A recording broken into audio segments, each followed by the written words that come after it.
तो कहानी की शुरुआत होती है हमारे मेन कैरेक्टर नात्सुकी हाइबारा से, जो अपने रूम में अकेला बैठा हुआ है और टीवी देख रहा है। टीवी में एक रोमांटिक लव स्टोरी चल रही होती है, जहाँ मेल कैरेक्टर फीमेल से कहता है कि तुम मेरे लिए सब कुछ हो और मैं तुमसे बहुत ही ज्यादा प्यार करता हूँ, और फिर दोनों एक दूसरे को हक करते हैं। और ये सीन देखते ही हाइबारा के दिमाग में पुरानी यादें ट्रिगर हो जाती हैं। वो अपने पास्ट के बारे में सोचने लगता है। एक समय था जब मैं किसी से बहुत प्यार करता था। इसके बाद स्टोरी हमें चाइल्डहुड में ले जाती है, जहाँ हाइबारा एक सिंपल और नॉर्मल बॉय था। वो पढ़ाई करता था और स्कूल जाता था, लेकिन उसके ज्यादा फ्रेंड्स नहीं थे। और सबसे बड़ी बात, वो एक लड़की को पसंद करता था, लेकिन वो कभी उसे कॉन्फेस नहीं कर पाया। हाइबारा सोचता है कि मैं बाकी लड़कों जैसा ही था, लेकिन मेरी लाइफ उतनी कलरफुल नहीं थी, क्योंकि वो थोड़ा मोटा था, उसमें कॉन्फिडेंस की कमी थी और लोग उसे दूरी बना कर रखते थे। और धीरे धीरे जो भी उसके थोड़े बहुत दोस्त थे वो भी दूर हो गए और वो कम्प्लीटली अकेला रह गया। अब हम प्रेजेंट में आते हैं, जहाँ पर हाइबारा बालकनी में होता है और आसमान की तरफ देख रहा होता है, और वो खुद से कहता है कि काश मुझे एक और मौका मिल जाता हाई स्कूल लाइफ फिर से जीने का। वो उस लड़की को याद करता है,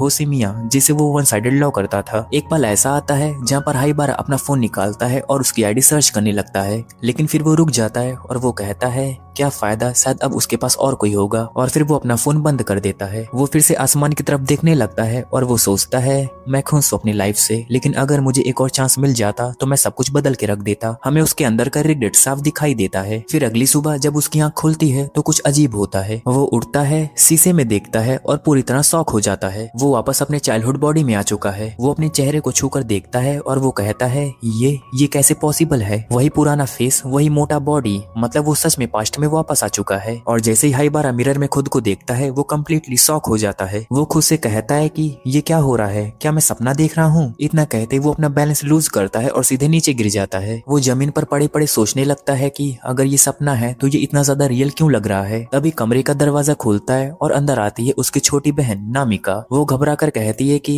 भैया आप नीचे गिर गए हैं, इसलिए मैं देखने आई हूँ। हाइबारा थोड़ा संभलते हुए कहता है कि हाँ नामिका, मैं गिर गया था, लेकिन अब मैं ठीक हूँ। फिर वो कंफ्यूज होकर पूछता है तुम कहाँ जा रही हो, कॉलेज? नामिका कहती है हाँ मैं कॉलेज जा रही हूँ। तभी हाइबारा सबसे इम्पोर्टेंट सवाल पूछता है, नामिका अभी कौन सा ईयर चल रहा है? नामिका थोड़ा कंफ्यूज होकर जवाब देती है कि 2014। क्या हुआ आपको? और ये सुनते ही हाइबारा अंदर से हिल जाता है। वो अपने मन में सोचता है कि 2014 मतलब मैं सच में पास्ट में आ गया हूँ। लेकिन फिर वो खुद को कन्विंस करता है नहीं ये एक सपना ही होगा। वो डिसाइड करता है कि मैं सो जाता हूँ, जब उठूंगा तो सब नॉर्मल हो जाएगा। और वो वापस सो जाता है। कुछ समय बाद उसकी मॉम उसके कमरे में आती है और वो उसे देखती है और कहती है क्या हुआ, तुम्हारा चेहरा अजीब लग रहा है। हाइबारा कहता है कि नहीं मॉम मैं बिल्कुल ठीक हूँ। लेकिन उसकी मॉम फिर कहती है कि ठीक है मैं थर्मोमीटर लेकर आती हूँ। अब हाइबारा पूरी तरह रियलाइज करता है कि मैं सच में पास्ट में आ गया हूँ, मुझे लाइफ दोबारा जीने का मौका मिला है और इस बार वो इसे वेस्ट नहीं करना चाहता। वो मिरर में खुद को देखता है और वो खुद से कहता है कि इस बार मैं सब कुछ बदल के रख दूंगा,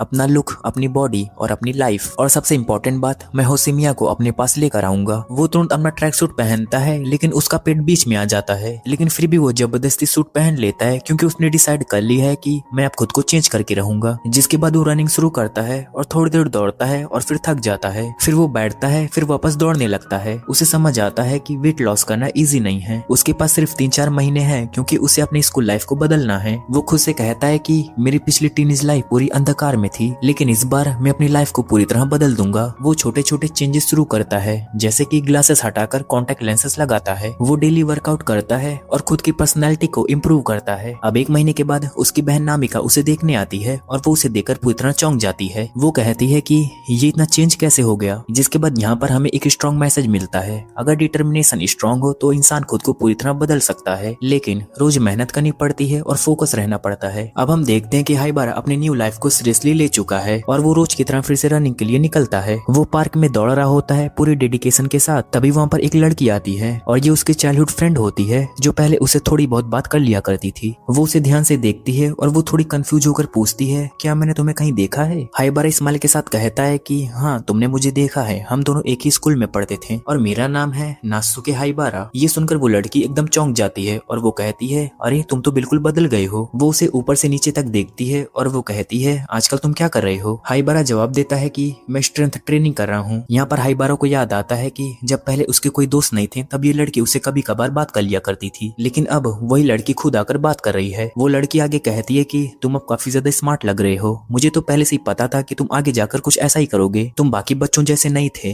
तुम अलग थे, तुम में पोटेंशियल था। और ये सुनकर हाइबारा अंदर से खुश हो जाता है। फिर वो लड़की आगे बताती है कि वैसे तुम्हें पता है हमारी स्कूल की सबसे ब्यूटीफुल गर्ल मोरी चैन वो अब दूसरी स्कूल में चली गई है। फिर वो एग्जाम के बारे में बात करती है। जापान में मिडिल स्कूल के बाद हाई स्कूल में जाने के लिए एग्जाम देना पड़ता है और हाइबारा भी उसी एग्जाम की तैयारी कर रहा है और वो लड़की भी। फिर वो लड़की स्माइल के साथ कहती है कि बेस्ट ऑफ लक, जब हम एग्जाम क्लियर कर लेंगे तो स्कूल में मिलेंगे। और फिर वो वहां से चली जाती है। अब यहाँ पर एक इंपॉर्टेंट चीज होती है, हाइबारा एग्जाम क्लियर कर लेता है क्योंकि वो फ्यूचर से आया है तो उसे ऑलरेडी पता है कि रिजल्ट क्या होगा। अब सीन शिफ्ट होता है, हम देखते हैं कि हाइबारा अपने न्यू स्कूल जा रहा होता है, लेकिन रास्ते में लड़कियां उसे बार बार देख रही होती हैं। हाइबारा अपने मन में सोचता है कि क्या मैं अभी भी काफी ज्यादा गंदा दिख रहा हूँ, क्योंकि जब मैं मोटा था तो लोग मुझे देखते थे, अब जबकि मैं काफी ज्यादा पतला हो गया हूँ तभी लोग मुझे देखे जा रहे हैं। तो क्या इसका मतलब मैं समझूं कि कुछ बदला ही नहीं है? उसे समझ नहीं आता कि लोग उसे एडमायर कर रहे हैं या जज। और तभी उसकी नजर पड़ती है उसकी ड्रीम गर्ल पर, होशिमिया हिकारी। वो उसे देखते ही फ्रीज हो जाता है और वो कहता है ये वही है। वो पहले से भी ज्यादा सुंदर लग रही होती है। उसके साथ उसके फ्रेंड्स भी होते हैं जो हाइबारा को नोटिस कर रही होती हैं। यहीं पर हाइबारा अपना फाइनल गोल डिसाइड करता है, इस बार मैं हिकारी को अपने प्यार में गिराऊंगा। मैं चाहता हूँ कि वो मुझे लाइक करे। अब उसकी लाइफ का मेन टारगेट क्लियर है। फिर वो नोटिस बोर्ड के पास जाता है जहाँ पर क्लास अलॉटमेंट लगी होती है और वो अपना नाम ढूंढता है और अचानक उसका चेहरा खुशी के मारे चमक उठता है क्योंकि वो दोनों सेम क्लास में होते हैं। अब यहाँ पर हमें 3 लड़के दिखाई देते हैं जो काफी ज्यादा एक्साइटेड होते हैं। इसमें से एक है तेत्सु, लाल बालों वाला लड़का, जो फ्यूचर में हाइबारा का दोस्त बनेगा लेकिन बाद में उसे छोड़ भी देगा। अब हाइबारा के पास मौका है इस बार सही दोस्ती करने का। वो उसके पास जाता है और वो कैजुअली पूछता है कि क्या तुम लोग भी इसी क्लास में हो? वो कहते हैं हाँ, हम भी इसी क्लास में हैं। हाइबारा स्माइल के साथ कहता है कि मेरा नाम हाइबारा नासुके है और मुझे तुमसे मिलकर अच्छा लगा। तभी तेत्सु उसके पास आता है और वो कहता है कि तुम मेरे साथ मिडिल स्कूल में भी थे ना, और तुम्हारा लुक पहले से काफी ज्यादा चेंज हो गया है, क्या तुम ट्रेनिंग कर रहे हो? इस पर हाइबारा कॉन्फिडेंटली जवाब देता है हाँ। अब नेक्स्ट सीन में हम देखते हैं कि क्लास शुरू होने से पहले एक एनर्जेटिक लड़की साकुरा एंट्री मारती है। वो आते ही सीधे हाइबारा के एप्स को टच कर देती है। हाइबारा घबरा जाता है और तुरंत पीछे हटते हुए कहता है कि अरे ऐसा नहीं करते साकुरा, थोड़ा दूर रहो। इसके बाद सभी लोग क्लासरूम के अंदर चले जाते हैं और जैसे साकुरा अंदर जाती है उसकी नजर पड़ती है एक लड़की पर और वो वही लड़की होती है होशिमिया हिकारी। साकुरा उसके पास जाती है और एक्साइटमेंट में बोलती है कि तुम सच में काफी क्यूट हो और तुम पास से तो और भी ज्यादा क्यूट लग रही हो। वो अपने दोस्त को बुलाकर कहती है कि देखो ना ये कितनी ज्यादा क्यूट है। उसका दोस्त भी एग्री करता है और वो कहता है हाँ ये तो क्यूट तो है। तभी हाइबारा भी वहाँ आ जाता है और बिना सोचे बोल देता है कि हाँ ये बहुत ही ज्यादा ब्यूटीफुल और क्यूट है। और ये सुनते ही माहौल थोड़ा ऑकवर्ड हो जाता है। अब हिकारी की दोस्त यूनो आगे आती है और इंट्रोड्यूस करती है, हम दोनों मिडिल स्कूल से साथ हैं, हमारे स्कूल का नाम था किसाई। और हिकारी को म्यूजिक काफी ज्यादा पसंद है और ये इंस्ट्रूमेंट्स भी प्ले करती है। हाइबारा कहता है कि ओ ये काफी ज्यादा कमाल की है। अब हाइबारा अपने मन ही मन में सोचता है कि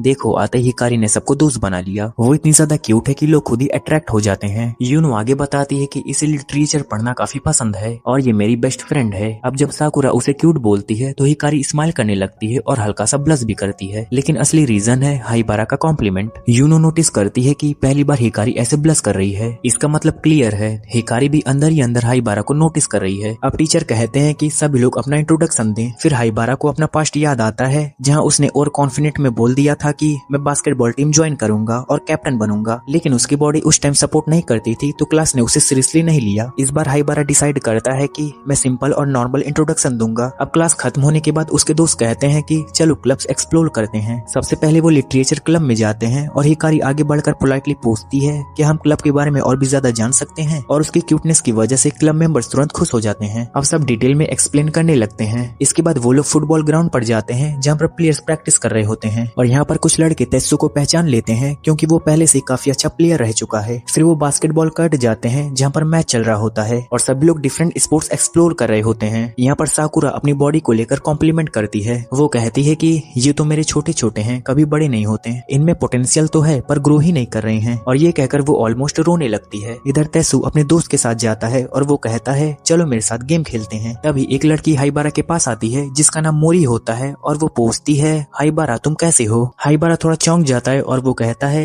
मैं ठीक हूँ। हाइबारा के पास उसका दोस्त रीता बैठा होता है। तभी मोरी अचानक आती है और वो धीरे से उसके कान में कहती है कि मुझे तुम्हारे दोस्त रीता से दोस्ती करनी है क्योंकि आई लाइक हिम। फिर वो स्माइल करते हुए कहती है कि अगर तुम मेरी हेल्प करोगे तो मैं भी तुम्हारी हेल्प करूंगी। हाइबारा हल्का सा शॉक्ड होता है लेकिन फिर एग्री कर जाता है और वो कहता है ठीक है डील। उधर साकुरा पूरी तरह थक चुकी होती है क्योंकि वो पूरे हफ्ते फुटबॉल प्रैक्टिस कर रही थी। तभी हिकारी आती है और वो कहती है चलो बाहर चलते हैं, तुम्हारा मूड फ्रेश हो जाएगा। साकुरा तुरंत कहती है कि ठीक है चलो हम दोनों डेट पर चलते हैं, लेकिन यूनो बीच में बोल बोल पड़ती है कि डेट नहीं, हम सब साथ में चलेंगे। उसके बाद पूरा ग्रुप साथ जाने के लिए रेडी हो जाता है। अब नेक्स्ट सीन में हिकारी अपने लॉकर के पास जूते पहन रही होती है और तभी वहाँ पर हाइबारा आ जाता है। वो पूछता है यूनो तुम्हारे साथ नहीं है क्या? हिकारी जवाब देती है कि नहीं, आज वो प्रैक्टिस में बिजी है। हाइबारा मौका पकड़ लेता है और वो कहता है कि तो मैं तुम्हारे साथ चलूं, और फिर दोनों साथ में चलने लगते हैं। हाइबारा मन ही मन में सोचता है कि मुझे पहले से ही पता था, लेकिन मैंने स्मार्ट बन के प्लान किया। मैं इंट्रोवर्ट हूँ, लेकिन इस बार मैं चांस नहीं छोड़ूंगा। चलते चलते हिकारी कहती है कि हमें क्लब मीटिंग के लिए ग्रुप बनाना चाहिए। हाइबारा तुरंत बोलता है कि हाँ, ग्रुप का नाम होगा हिकारी फैमिली। हिकारी हंसते हुए जवाब देती है कि अरे नहीं नहीं, हाइबारा फैमिली बेटर है, और इस बात को लेकर दोनों हंसने लगते हैं। तभी हिकारी सीक्रेटली हाइबारा की फोटो ले लेती है। हाइबारा कहता है कि अरे फोटो क्यों ली? हिकारी कहती है कि ग्रुप आइकन बनाना है। वो उसकी फोटो ग्रुप आइकन बना देती है, जिसे हाइबारा शर्माने लगता है। अब हाइबारा भी रिवेंज लेता है। वो हिकारी की फोटो क्लिक करके उसे अपना कॉल आइकन बना लेता है। हिकारी कहती है कि अरे ये क्या कर रहे हो? हाइबारा कहता है अभी पता लग जाएगा, जिसपे हिकारी क्यूट सा फेस बनाती है और ब्लश करने लगती है। फिर हिकारी अचानक से कहती है कि चलो एक सेल्फी लेते हैं। फिर दोनों साथ में सेल्फी लेते हैं और उसे ग्रुप में डाल देते हैं। तभी ग्रुप में मैसेज आता है कि क्या फ्लर्टिंग करना ग्रुप में अलाउडेड है, और ये पढ़ते ही हिकारी पूरी तरह ब्लश करने लगती है।